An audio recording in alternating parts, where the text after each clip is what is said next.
Saya banyak pengalaman, Mas Akbar ya.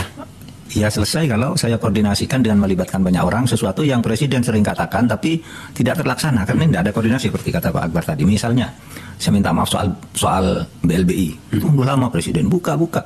Terus siapa yang bertanggung jawab? Menteri ini enggak, menteri itu enggak. Saya bilang ke Presiden, Pak, saya koordinasikan tapi saya minta ke Pres. Ya. Saya akan memimpin itu, menterinya disebutkan yang harus ikut saya. Keluar ke Pres, jalan. Sama ketika FPI mau dinyatakan bubar atau tidak punya legal standing, itu kan udah bertahun-tahun. Dulu Pak ini yang katakan sudah, pokoknya kalau saya sudah Kapolri, saya diberi waktu sekian bulan. Kapolri berikutnya sama. Lalu di mana masalahnya? Gitu. Setiap saya tanya ke Presiden, ternyata saling tunjuk nih, ada 7 institusi itu. Saya bilang ke Presiden, saya yang memimpin Pak. Iya, itu cepat itu, gitu. Biar jelas saja, biar tidak dikira kita sewenang-wenang, tidak punya alasan macam-macam kan. Ya dikeluarkan impres, saya ditunjuk, selesai. Bismillahirrahmanirrahim. Assalamualaikum warahmatullahi wabarakatuh. Salam kedaulatan rakyat.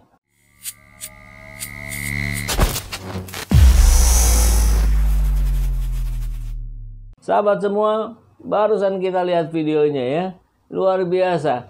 Saya kira ini tidak tersaring dari mulutnya seorang Mahfud MD. Ini di salah satu YouTube-nya politikus yang ada di Indonesia. Podcast ya. Dia menyampaikan bahwa maksudnya barangkali mau menunjukkan diri dia seorang ahli, seorang pakar gitu dalam menyelesaikan persoalan. Dan rupanya dari mulutnya sendiri terucap bahwa proses pembubaran FPI yang sudah dirancang dari tahun ke tahun dan selalu gagal, rupanya di bawah kepemimpinan Mahfud MD, dia dengan memegang instruksi Presiden, dia berhasil membubarkan FPI. Ya, ketahuan sekarang ya, ternyata otak di belakang pembubaran FPI adalah Mahfud MD. Subhanallah, ini mubahalah IBHRS terus menuai hasil. Terbongkar seluruhnya, sedikit demi sedikit. Dan kita tahu ada Verdi Sambo juga dalam kasus KM 50. Mari kita tenang saja sahabat semua. Kita saksikan, kita tonton. Tapi jangan lupa terus kita suarakan pendapat kita, perjuangan kita di berbagai platform media sosial yang semua sahabat miliki. Karena itu bentuk perjuangan kita hari ini. Dakwah nahi mungkar. Pak Mahfud MD, langsung ya kita lihat thumbnailnya. Dia ngaku sudah 10 tahun sudah tahu ada dugaan cuci uang, dugaan pencucian uang yang dilakukan oleh Rafael. Dan hari ini diketahui katanya Rafael punya bisnis properti, punya 6 saham di perusahaan berbeda dan seterusnya. Tapi itu tetap saja mencurigakan ini. Dan kecurigaan ini sudah ada dari 10 tahun yang lalu. Pak Mahfud MD sudah tahu dari 10 tahun yang lalu. Terus 10 tahun ke sini ngapain Pak? Dibiarin aja itu dugaan. Akhirnya kan netizen jadi bicara. Wahai Mahfud MD, tetaplah jadi pejabat walaupun Anda tak berguna. Ini kan luar biasa, menohok sekali ini. Dan tentu ini bukan berlaku hanya untuk Pak Mahfud MD, saya kira untuk semua pejabat yang kerjanya nggak becus, nggak benar. Saran dari rakyat jelata hari ini adalah, wahai para pejabat, tetaplah Anda menjadi pejabat walaupun Anda tak berguna. Nikmati saja kekuasaan Anda hari ini. Keruk semua kesempatan yang ada. Tindas rakyat. Dan begitu. Oke. Kita lihat kabarnya. Mahfud MD _2. Dugaan pencucian uang Rafael Alun terendus 10 tahun yang lalu. Saya punya suratnya dari PPATK. Ini jahat sebetulnya. Kenapa sudah tahu dari 10 tahun yang lalu tidak ditindaklanjuti? Kenapa tidak diusut? Akhirnya kan kejadian hari ini. Mario menganiaya David sampai Davidnya koma. Mario hari ini ditahan di penjara. Mungkin ini tidak akan terjadi kalau Pak Mahfud 10 tahun yang lalu mengambil tindakan. atau menginisiasi upaya-upaya untuk menindaklanjuti itu. Ya mungkin si Rafaelnya yang sudah ditahan 10 tahun yang lalu atau 9 tahun yang lalu, anak-anaknya selamat. Kan bisa begitu logikanya gitu.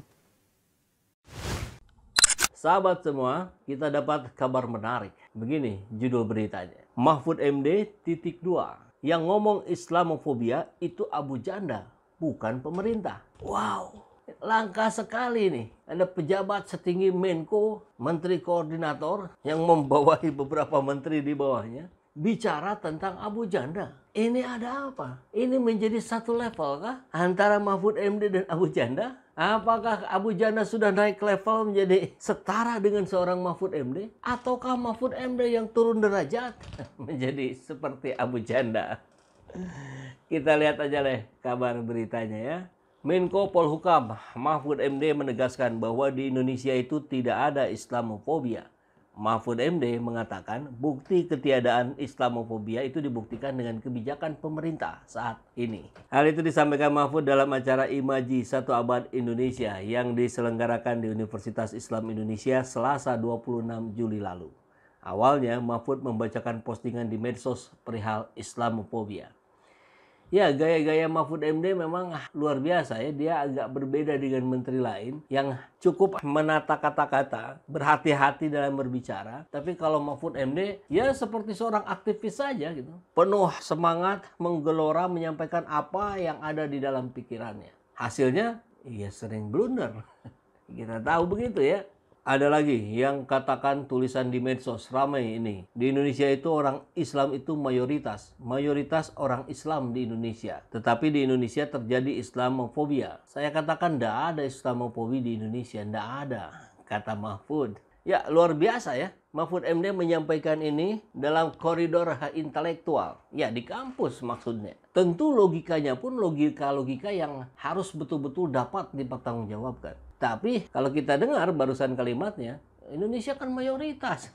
Masa ada Islamofobia di umat Islam yang mayoritas? Dan begitu barangkali yang ada di pikiran Mahfud MD.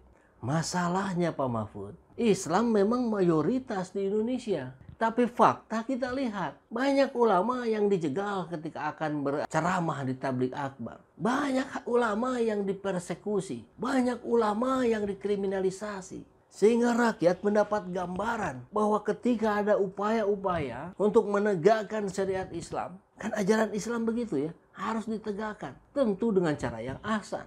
Dan hasilnya bisa kita lihat. Misalkan perbankan, sudah ada bank syariah. Itu kan penegakan syariat. Dan berproses, kemudian kita ingin ini ada di seluruh aspek kehidupan kita. Kan begitu harapan umat Islam. Tapi kalau terus-menerus ada upaya, ulama-ulama, ustadz-ustadz menyampaikan dakwahnya, amar ma'ruf nahi mungkar, untuk menegakkan kebenaran, untuk mencegah kemaksiatan, kok malah seperti yang dihambat? Kan kemudian itu yang memunculkan respon. Kenapa? Indonesia mayoritas tapi tetap Islamofobia. Kan itu yang harusnya dijawab. Bahkan sekelas menteri agama yang tiba-tiba memunculkan regulasi untuk mengatur volume azan. Bahkan azan disamakan dengan gonggongan anjing yang dianggap mengganggu. Kan itu luar biasa itu. Hanya ada di Indonesia.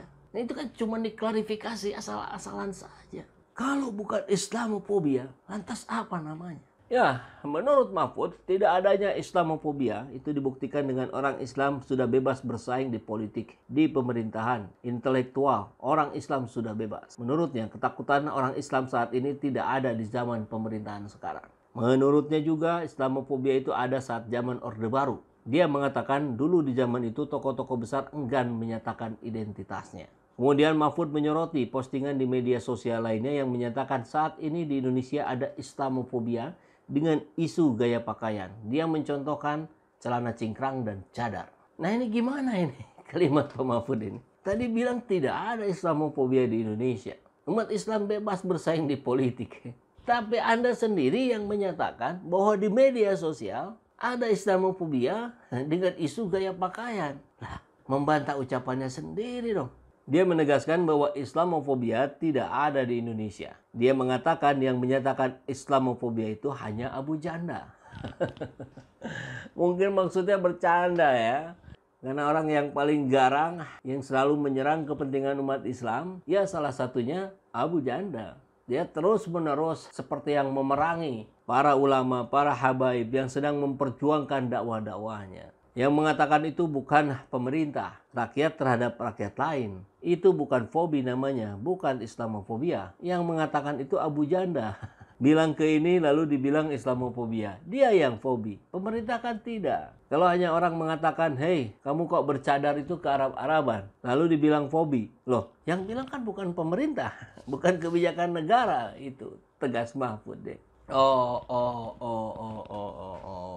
Sekarang jadi semakin jelas. Kalau mengacu pada apa yang disampaikan oleh Mahfud MD, di Indonesia tidak ada Islamofobia. Yang Islamofobia itu Abu Janda. Artinya dari kalimat tersebut kita maknakan Abu Janda itu bukan warga Indonesia. Tidak ada di Indonesia. Karena di Indonesia tidak ada Islamofobia. Yang ada itu Abu Janda.